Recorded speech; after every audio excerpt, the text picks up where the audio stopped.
नमस्कार, जय हिंद, वंदे मातरम। दोस्तों, सर्वोदय ज्ञान एकेडमी के यूट्यूब चैनल के माध्यम से मैं अजय शुक्ला आप लोगों का स्वागत करता हूं। दोस्तों, आज मैं आप लोगों को हिंदी में जो मैं संधि बता रहा हूं और संधि के अंतर्गत मैं आज आपको व्यंजन संधि बताऊंगा। ठीक है दोस्तों, और वह भी व्यंजन संधि में मैं आपको आज विशेष रूप से इष्टुत्व संधि और इष्टुत्व संधि, यह दो संधि मैं आज आपको बताने वाला हूं। लेकिन इससे पहले जो लोग स्वर संधि के विषय में नहीं पढ़ पाए हैं तो वह वीडियो प्लेलिस्ट में पड़ी हुई है, आप लोग वहां पर जाकर इसको पढ़ सकते हैं। एक एक संधि को मैंने अलग अलग बताया है और पूरी मैंने एक मास्टर वीडियो भी स्वर संधि की हमने बनाया है, आप उसको प्लेलिस्ट में वो वीडियो पड़ी हुई है, वहाँ पर आप देख सकते हैं। और जो लोग हमारे इस चैनल पर नए हैं तो कृपया हमारे इस चैनल को आप सब्सक्राइब करें, बेल आइकन को आप प्रेस करें और ऑल को क्लिक करें ताकि जो भी हमारी वीडियो बने उसकी नोटिफिकेशन सबसे पहले आपको मिले। ठीक है दोस्तों, तो आइए हम लोग शुरू करते हैं व्यंजन संधि। ठीक है, तो जो व्यंजन संधि है, व्यंजन संधि, व्यंजन संधि किसे कहते हैं, इसकी परिभाषा क्या है, मैंने शुरू में ही इसको बताया है। लेकिन फिर भी मैं आज आपको, चूंकि व्यंजन संधि मैं बताने जा रहा हूं तो यहाँ पर मैं आपको बता दूं कि व्यंजन संधि कहते किसे हैं, पहले हम यह जान लेते हैं। तो व्यंजन संधि किसे कहते हैं, जब पहले पद का अंतिम वर्ण कोई व्यंजन हो, पहले पद का कोई अंतिम वर्ण व्यंजन हो और दूसरे पद का आदि का वर्ण यानी पहला वर्ण कोई स्वर अथवा व्यंजन हो, तब वहां पर व्यंजन संधि होती है। जब दोनों का मेल होता है तब व्यंजन संधि होती है। तो कहने का आशय यह है कि जब व्यंजन के साथ किसी स्वर अथवा व्यंजन का मेल हो और उसके मेल होने से जो विकार उत्पन्न होता है, जो एक नया शब्द बनता है, तब उसे हम व्यंजन संधि कहते हैं। ठीक है, क्या कहा हमने कि व्यंजन वर्ण के बाद या व्यंजन वर्ण के साथ किसी स्वर अथवा व्यंजन वर्ण का जब मेल होता है और उससे जो विकार उत्पन्न होता है, उससे जो एक नया शब्द बनता है, तो उसे हम व्यंजन संधि कहते हैं। जैसे हम उदाहरण से देखते हैं कि वाक धन ईशः, वाक प्लस ईशः से बन गया वागीशः। ठीक है, यहां पर हम देखते हैं कि वाक का क्या है, व्यंजन है, और यानी पहले पद का अंतिम वर्ण क्या है, क है, व्यंजन वर्ण है, और उसके बाद क्या है, ई है। तो ई क्या है, स्वर वर्ण है। तो यानी व्यंजन का मेल किससे हुआ, स्वर से हुआ, और तब क के स्थान पर क्या बन गया, ग हो गया, और ग होकर के बन गया वागीश। इसी प्रकार से जैसे सत प्लस जन। ठीक है, तो अब ता है यहाँ पर, यानी दोनों पद में पहले पद का अंतिम वर्ण क्या है, ता है, और दूसरे पद का प्रथम वर्ण क्या है, ज है। तो यह दोनों मिलकर के क्या बन गए, बन गए सज्जन। क्या बन गया, ये सज्जन बन गया।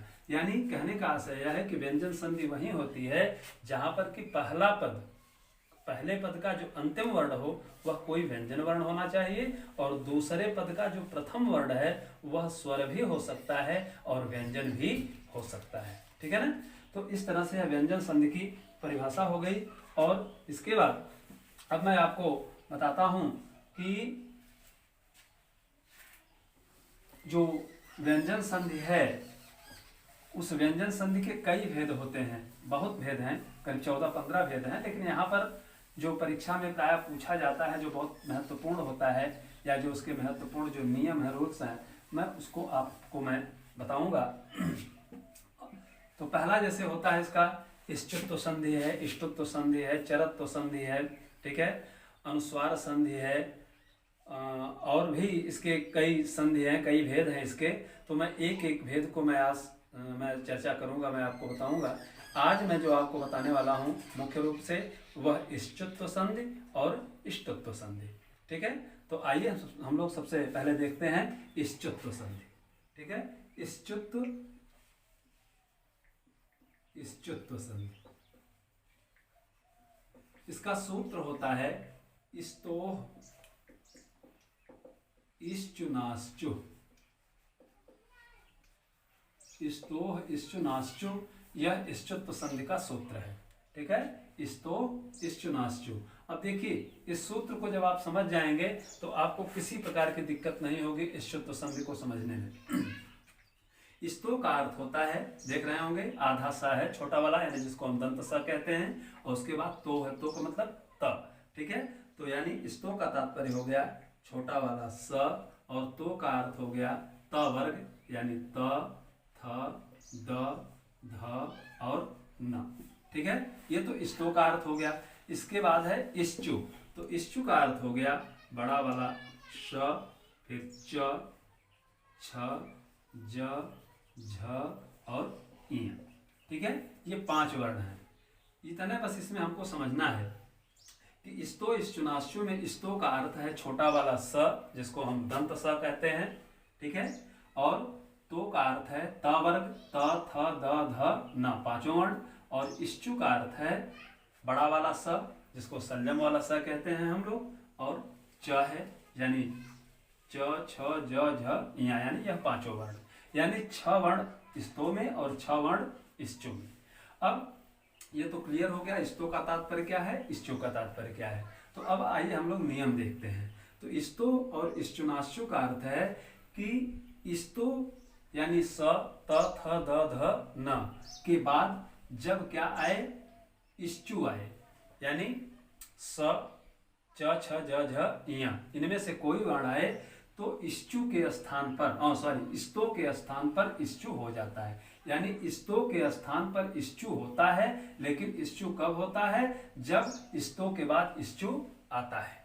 यही इतने समझना है संधि का मात्र इतना नियम है कि स्तो के स्थान पर इश्चु हो जाता है, लेकिन स्तो के बाद इश्चु आना चाहिए। स्तो के स्थान पर इश्चु, लेकिन इश्चु कब होगा, जब उसके बाद कोई इश्चु आएगा। किसके बाद, स्तो के बाद, ठीक है। यानी स, त, थ, द, ध, न के बाद श या च, छ, ज, झ, इया कोई वर्ण आए, तब स्तो स के स्थान पर बड़ा वाला स, त के स्थान पर च, और थ के स्थान पर क्या हो जाएगा, छ, और द के स्थान पर ज, ध के स्थान पर झ, और न के स्थान पर इया हो जाता है। यही है इसका नियम है।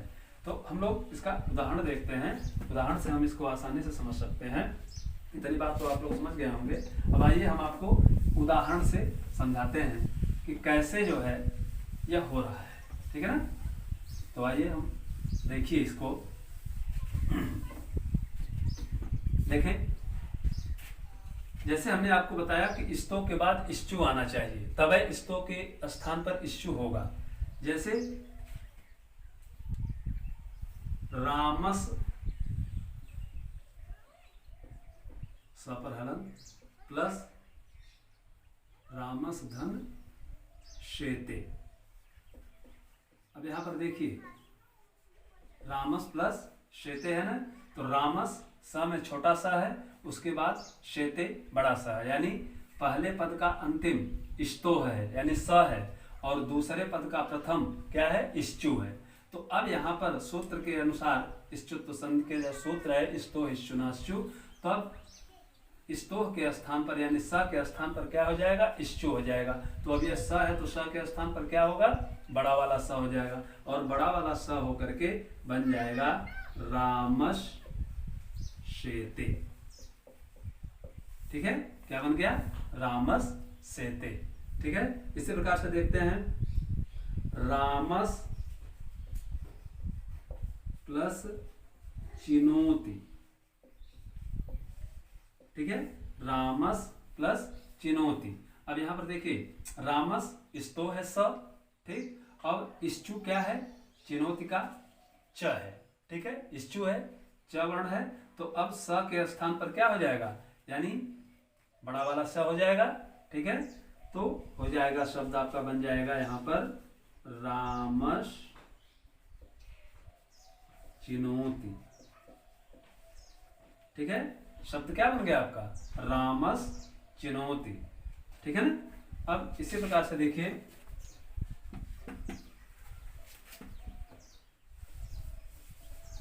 दूसरा उदाहरण मैं आपको बताता हूं।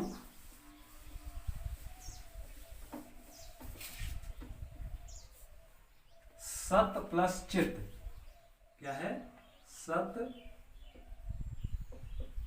प्लस चित, ठीक है ना।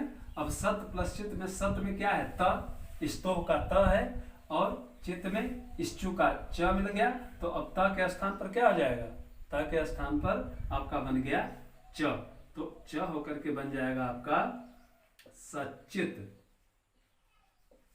क्या शब्द बन गया, सचित, ठीक है ना।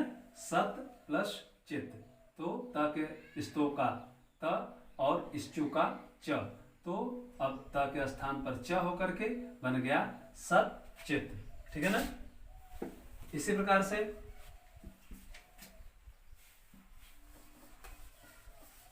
देखिए सद धन, सद प्लस जन, ठीक है, सद प्लस जन, ठीक है ना। तो अब यहां पर देखिए सद या स्तु यानी त वर्ग का द है और इधर इश्चु का ज है, तो अब द के स्थान पर क्या हो जाएगा, द के स्थान पर ज हो जाएगा और बन जाएगा शब्द आपका सज्जन। समझ आ रही कि नहीं, ये बन गया आपका सज्जन, सद धन जन। स्तोह का यानी त वर्ग का द है प्रथम पद में, अंतिम वर्ण द यानी स्तोह हो गया, और इश्चु में च वर्ग का ज है, तो अब यहाँ पर द के स्थान पर क्या हो गया, ज हो जाएगा इश्चु का, और ज होके बन गया आपका शब्द सज्जन, ठीक है। अब इसके बाद जो अगला शब्द है कश्चित, ठीक है। तो देखिए कस प्लस चित, ठीक है। अब कश प्लस चित है, तो अब यहाँ पर स्तोह का स और इश्चु का च, तो स के स्थान पर बड़ा स होके बन जाएगा कश्चित, ठीक है। शत्रुंजय यानी शत्रुन प्लस जय, ठीक है ना। अब यहाँ पर शत्रुन स्तोह त वर्ग का न है और इश्चु का जय है, तो न के स्थान पर क्या हो जाएगा, इया हो जाएगा, ठीक है। तो बन जाएगा शत्रुन आधा इया और जय, शत्रुंजय, ठीक है। तो इस तरह से यह इश्चुत्व संधि है, यानी इश्चुत्व संधि जब का सूत्र है स्तोह इश्चुनाश्चु, ठीक है।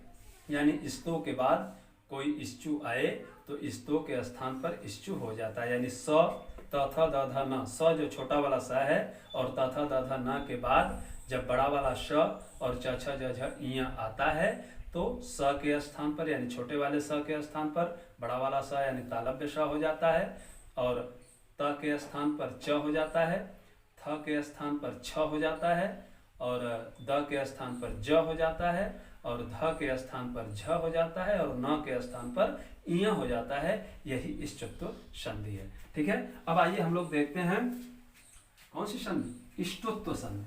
अब हम लोग देखते हैं इष्टुत्व संधि, ठीक है ना।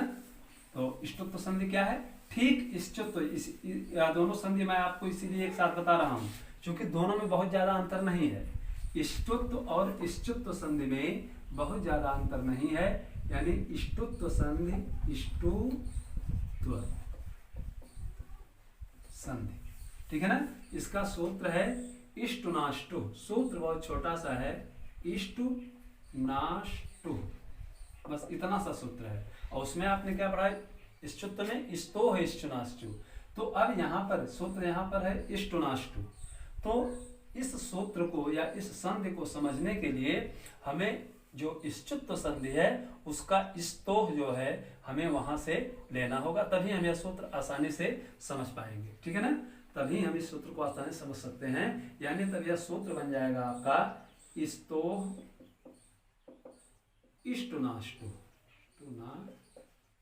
तो हम इसको आसानी से समझ सकते हैं। स्तोह हम कहां से लेंगे, इष्टुत्व से लेंगे, इष्टुत्व संधि का जो सूत्र है वहां से हम ले लिए स्तोह, ठीक है ना।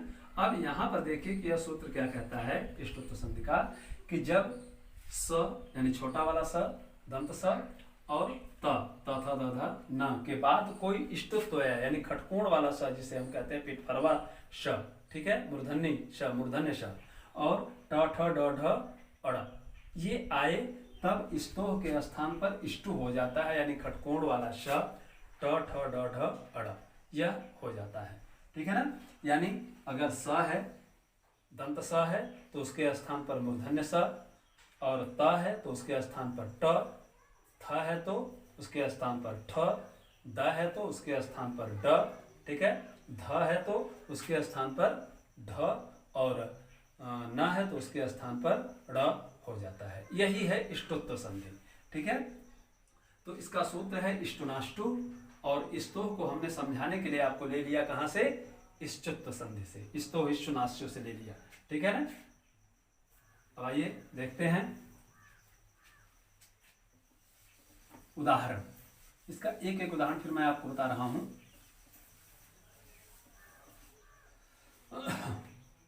जैसे देखिए, रामस प्लस षष्ठ,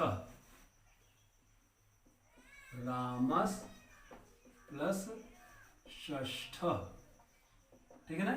अब रामस स है, स्तोह का स, और षष्ठ इष्टु, खटकोण वाला स, इष्टु का श है, यहाँ पर मूर्धन्य श। तो रामस स के स्थान पर क्या हो जाएगा, खटकोण वाला यानी मूर्धन्य श होकर के बन जाएगा रामस षष्ठ। ये ऐसे रामस षष्ठ, ठीक है ना, ये बन गया।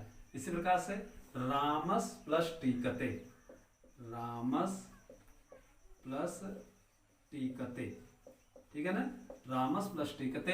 अब यहाँ पर रामस इष्टुनाष्टु से क्या है, स है, दंत स, और उधर क्या है, इष्टुनाष्टु, इष्टु है, यानी ट है।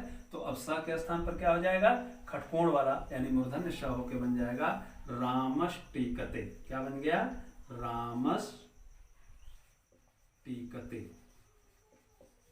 ठीक है ना। इस तरह से यह शब्द बन गया आपका। अब ये देखिए, यहां पर दूसरा उदाहरण देखिए आप, तत् प्लस टीका। अब देखिए, तत्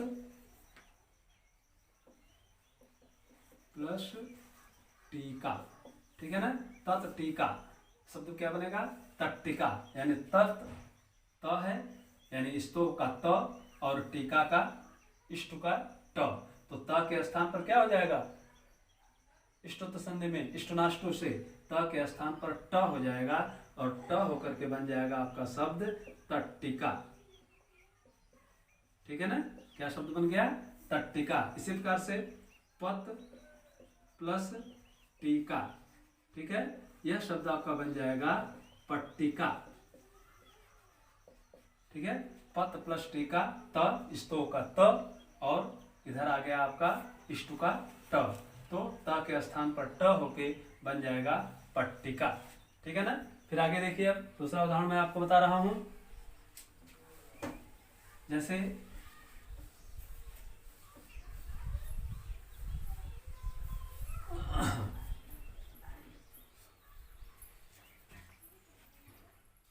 उद्धन डयन, उद प्लस डयन, ठीक है, उद्धनम। अब स्तोह का त वर्ग का द है, और इधर इष्टु का ट है, ड है। तो द के स्थान पर क्या हो जाएगा, द के स्थान पर ड होके बन जाएगा उड्डयन, उड्ड हलंत कर दिया हमने, डयन, ठीक है, उड्डयन। शब्द क्लियर हुआ। तो इस प्रकार से इष्टुत्व और इष्टुत्व, यह जो दोनों संधि है, यह दोनों संधि लगभग मिलती जुलती है। दोनों में पहले पद का अंतिम वर्ण स्तोह होगा, यानी दंत स और त वर्ग होगा, त थ द ध न होगा। और इष्टुत्व में हमने आपको बताया कि इष्ट यानी तालव्य श, ठीक, और च छ ज झ य अगर है तो स्तोह के स्थान पर बड़ा वाला स, यानी स के स्थान पर बड़ा वाला स, त के स्थान पर हो जाएगा आपका च, थ के स्थान पर छ, और द के स्थान पर ज, और ध के स्थान पर झ, और न के स्थान पर इय। यह इष्टुत्व संधि में होता है। और फिर उसके बाद इष्टुत्व संधि में हो जाता है आपका, अगर दंत स है तो उसके स्थान पर आपका हो जाएगा मूर्धन्य श, ता है तो ट, थ है तो ठ, द है तो ड, ध है तो ढ और न है तो अड़ा हो जाता है। तो इस प्रकार से हम लोगों ने इष्टोत्तर संधि और इष्टोत्तर संधि हमने पढ़ा दोस्तों। आप लोग, मैं आशा करता हूँ कि आप लोग समझ गए होंगे, या किसी प्रकार का आपको डाउट है तो आप कमेंट करें, और हाँ, लाइक और शेयर कमेंट करना आप ना भूलिए। फिर मिलते हैं नेक्स्ट क्लास में। Thank you.